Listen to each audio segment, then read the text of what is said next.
Bonjour à tous et bienvenue dans cette nouvelle vidéo pour vous présenter un tutoriel afin de peindre la peau d'un orc. Donc là on va être sur des couleurs très contrastées, des couleurs assez denses, très pigmentées.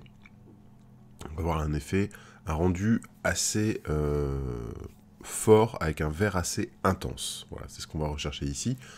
On va pas du tout partir sur des teintes désaturées, sur des couleurs de peau un peu grisâtres ou quoi. On va vraiment faire du vert, quoi. Voilà, vert émeraude avec des ombres très marquées, un éclaircissement très intense.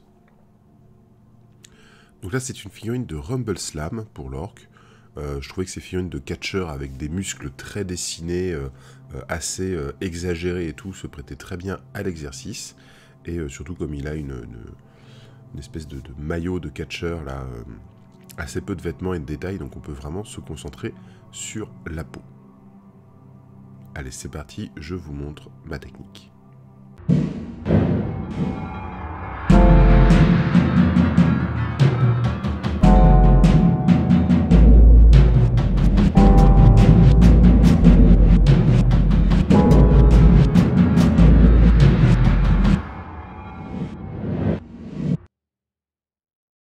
La figurine a été sous-couchée en noir et a reçu un zénithal de gris clair, en l'occurrence du Gressir de Games Workshop. Voilà, zénithal assez marqué puisqu'il y a principalement de la peau, donc je vais descendre assez bas dans mon zénithal. On va utiliser du contraste Eldari Emerald et on va le passer sur toute la peau de façon assez généreuse.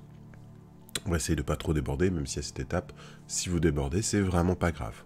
Donc on va recouvrir toute la peau et on voit déjà cette couleur, ce émeraude très intense qui va déjà donner une très bonne couleur un petit peu cartoonesque au personnage, et on va pouvoir utiliser cette couleur en renforçant l'intensité du vert et en allant apporter une ombre très marquée afin d'avoir quelque chose de très fort graphiquement. Une fois que c'est bien sec, on va venir avec du Terradon turquoise, toujours dans la gamme contraste. Et je vais le diluer avec du contraste médium. Donc là, c'est une dilution à 50-50. Et je vais le passer du coup dans les creux. Donc là, on a les creux de la figurine qui sont très marqués, donc c'est assez facile. Je peux badigeonner la figurine entièrement et après juste en passant le petit doigt, je peux enlever le surplus sur les volumes et du coup concentrer vraiment la couleur à l'intérieur des creux. On vient ensuite avec de l'Elemental Bolt, donc qui va être un vert turquoise chez Army Painter, qui est une couleur que j'aime beaucoup. Et là, on va pouvoir éclaircir doucement la figurine en désaturant légèrement en fait cette teinte qu'on a apportée avec le Emerald et le Eldari Emerald et le Terradon turquoise. Donc là je vais bien ressouligner les muscles. Pour les pectoraux, je vais simuler la fibre musculaire en faisant des lignes horizontales. Je n'ai pas besoin d'être très précis dans mes fondus ou quoi, on va jouer sur la texture. C'est une figurine qui est assez lisse en fait en termes de volume. Il y a des gros muscles dessinés, mais les gros muscles sont des boules. Du coup, on va rajouter de la texture en dessinant comme ça la fibre musculaire pour rajouter encore plus de muscles en fait sur cette figurine. Vraiment exagérer le design. Maintenant, je vais venir avec du Mood Green. Alors, j'ai tendance à préférer le Mood Green Air, tout simplement parce que comme il est liquide pour être utilisé à l'aérographe, j'ai l'impression qu'il est plus dense en termes de pigment. Donc, c'est une liquidité que j'utilise souvent. C'est vraiment la viscosité que j'aime utiliser sur ce type de couleur. Mais qui reste dense, alors que si je le dilue moi-même, si je prends un pot classique et que je le dilue pour avoir cette liquidité, il va être moins dense, j'ai l'impression. Donc je préfère passer par la gamme R pour cette raison.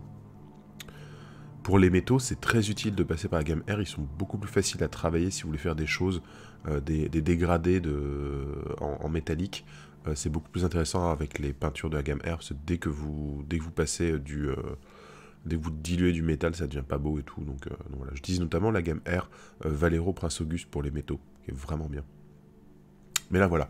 Je continue à exagérer et en fait, je vais venir rajouter de la saturation avec ce vert fluo par-dessus mon éclaircissement qui a de Elemental Bolt qui avait déjà un peu désaturé. Donc ça me donne un très beau contraste et ça me donne un truc un petit peu flashy, un petit peu plus de peps et tout. Donc voilà, on va refaire tous les éclaircis comme ça et encore une fois, je continue d'exagérer la musculature avec des lignes et compagnie. C'est vraiment à ce genre d'étape qu'on peut s'amuser à texturer un petit peu les figurines. Hein. On n'est pas obligé de suivre à la lettre le design, la sculpture. Maintenant, je vais prendre du Burgundy Wine. Donc c'est un bordeaux rouge très foncé, presque brun, légèrement violacé. Là, on peut partir. Il y a une couleur en Games Workshop, la Bar Vacnar, un truc comme ça, là. Sans du Burgundy, ça marche toujours très très bien. Et là, je vais beaucoup le diluer et je vais venir le passer dans les creux de la musculature pour faire une ombre. Donc, j'ai un rouge très foncé, très désaturé, qui va me servir d'ombre pour un vert très lumineux, très pétant. Donc là, on est complètement dans le rapport du cercle chromatique. Encore une fois, il y a une vidéo là-dessus, je vous invite à aller la consulter si ce n'est pas clair pour vous. Donc en mettant ce rouge désaturé très sombre dans les creux, je vais ajouter encore plus de contraste avec mon vert, puisque ce sont deux couleurs qui s'opposent dans le cercle chromatique, rouge et vert. Ce sont deux couleurs qui s'opposent en termes de chaleur. Je vais avoir un rouge plutôt chaud et un vert plutôt froid. Et ce sont deux couleurs qui vont s'opposer en termes de saturation. Donc je vais avoir un vert très saturé, très dense, très lumineux, et un rouge très sombre, presque gris, gris-noir dans les creux. Voilà, c'est important, si on veut avoir une pièce bien saturée, de jouer sur plusieurs saturations, jouer sur une saturation, de jouer sur plusieurs contrastes. Donc jouer sur un contraste de saturation, une couleur très vive, une couleur très pâle, très grise, jouer sur le contraste de chaleur, couleur froide, couleur chaude, jouer sur le contraste colorimétrique, rouge, vert, et jouer sur le contraste de valeur, clair, foncé. Maintenant, je vais venir avec le Dorn Yellow, qui est une couleur absolument fantastique. Si vous n'avez pas de Dorn Yellow, vous pouvez prendre par exemple du Ice Yellow chez Valero, qui doit s'appeler jaune glace ou jaune glacé chez Prince Auguste. Donc voilà. Et là, vraiment, c'est en petites touches, venir éclaircir pour apporter un petit peu une intensité lumineuse.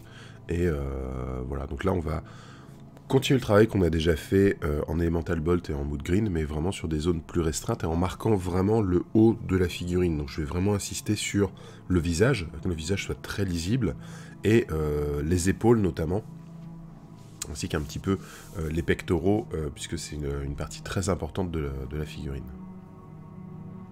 Je vais en profiter aussi pour faire toutes les articulations. Je vais faire une petite ligne ou un petit glacis selon la forme et la taille de l'articulation. Là, il a des genoux très carrés, par exemple, donc je peux faire juste une ligne. Mais si c'est très rond, je vais faire plutôt un glacis légèrement dégradé avec ce Dorn Yellow pour avoir en fait des articulations qui ressortent très très claires, puisque ça va me servir dans l'étape suivante. Je vais maintenant prendre du Volupus Pink de contraste. Et là, je vais faire des glacis en fait en Volupus Pink. Donc, je vais faire notamment la lèvre. Je trouve ça vachement sympa d'avoir un orque avec une lèvre très très rose, lèvre inférieure comme ça très marquée, alors que la peau est très verte. Et ça va continuer d'entretenir ce contraste, hein, puisqu'on va apporter un rose, rouge, violet sur du vert. Donc, ça va vraiment contraster en termes de colorimétrie. Et je vais faire ce petit glacis en fait aussi sur les parties, les articulations que j'ai éclaircies au Dorn Yellow juste avant. Alors je vais aussi insister sur le visage. Sur le visage, on peut faire le nez. Alors là, l'orque il n'a pas trop de nez, donc je vais insister plutôt sur le creux des sourcils, là où il fronce là à mort. On peut le faire sur les joues. Avoir des petites pommettes un peu rosées comme ça, c'est très sympa, c'est très mignon. Les lèvres, bon là comme j'ai fait, là il a une grosse lèvre, mais si vous avez une petite bouche et tout, faire la lèvre inférieure comme ça un petit peu rosée, c'est très sympa. Et donc je vais faire un petit glacis, donc je dilue un petit peu, je prends pas trop de peinture et je vais passer comme ça en plusieurs fines couches dessus. Je vais faire un glacis de Volupus Pink comme ça sur les genoux, sur les coudes, sur les articulations des doigts, hein, ce qu'on appelle les knuckles. Il n'y a pas de terme en français qui parle de... Voilà, c'est le joint carpe, métacarpe, enfin je sais pas quoi. Et là on a quasiment fini la figurine. avec ce petit rosé là, c'est vraiment pas mal. Je vais venir avec le Kroxigor Scale, donc qui est un turquoise plus riche et plus clair que le Terradon turquoise. Et là en fait on va venir retravailler les transitions à certains endroits pour adoucir en fait la figurine. Donc ça me permet de masquer le travail qui est pas très bien fait à certains endroits. Ça me permet d'uniformiser un petit peu certaines zones, et surtout ça va me permettre en fait d'intensifier ma lumière en la cantonnant au haut de la figurine, c'est-à-dire que je vais repasser ce turquoise clair sur les parties basses en fait de la figurine, les parties qui prennent pas trop la lumière, et je ne vais pas toucher aux parties les plus lumineuses. Donc ça va me permettre de, encore une fois, renforcer le contraste tout en ayant des transitions plus douces sur cette figurine, et de refroidir un petit peu la figurine qui va contraster encore plus avec les articulations, les lèvres, etc. que j'ai réchauffé avec le Volupus Pink. Et voilà, la figurine est terminée. Bah, après, il y a les yeux, les griffes, les dents à faire. Ça va assez vite, donc là, tout a été fait en ivoire. Pour les dents et les griffes, en fait, j'ai mis un petit peu de jaune dans mon ivoire. On peut partir sur un Wrestbone, par exemple. Et j'ai éclairci ensuite à l'ivoire pur. Les yeux, j'ai juste fait un point blanc. Je peux aller plus loin, on peut mettre une petite goutte de contraste pour lui donner une couleur, une petite goutte de contraste rouge ou rosé pour faire un côté malveillant, une petite goutte de bleu, le thalassar par exemple est très bien pour donner un côté un peu magique, voilà, mais là je laisse tel quel. Et ses vêtements en noir, en fait c'est tout simplement le Black Legion contraste qui est passé légèrement dilué sur l'ensemble, et je suis venu rééclaircir certains volumes, en fait, tout simplement avec un petit peu de Mechanicus Standard Grey dilué. Et les lacets de ces bottes ont été faits en Dectane. Voilà. J'espère que ce tuto vous aura plu, que le rendu vous plaît. Encore une fois, n'hésitez pas, si vous utilisez ce tutoriel, à me montrer le résultat. Je suis là si vous avez des questions. Il y a le Discord qui est en dessous dans la description de la vidéo. Vous pouvez rejoindre le Discord, on peut parler figurines, tutoriels, etc. Et s'il y a quelque chose que vous avez essayé de faire que vous n'arrivez pas, on peut chercher une solution. Voilà. Donc là, c'est la première figurine pour Rumble Slam. Les autres ont suivi, hein, sont déjà prêtes au moment où je tourne, enfin au moment où je monte la vidéo, pas au moment où je la tournais. Donc voilà, on parlera bientôt de Rumble Slam. C'est un jeu que je trouve vraiment rigolo et qui mériterait d'être plus connu que ça. Voilà, en attendant, je vous fais plein de bisous, je vous dis à très bientôt. N'oubliez pas de me suivre sur les réseaux sociaux, Facebook, Instagram, de rejoindre le Discord, d'aller voir la chaîne YouTube sur laquelle vous êtes déjà. J'espère que vous êtes abonné, que vous avez activé la cloche. Et si vous avez envie d'aider la chaîne, il y a un Tipeee aussi, le lien toujours dans la description. Voilà, ça aide énormément. Et pensez à mettre un petit pouce, un commentaire, ça fait toujours plaisir. Voilà, bisous, à bientôt.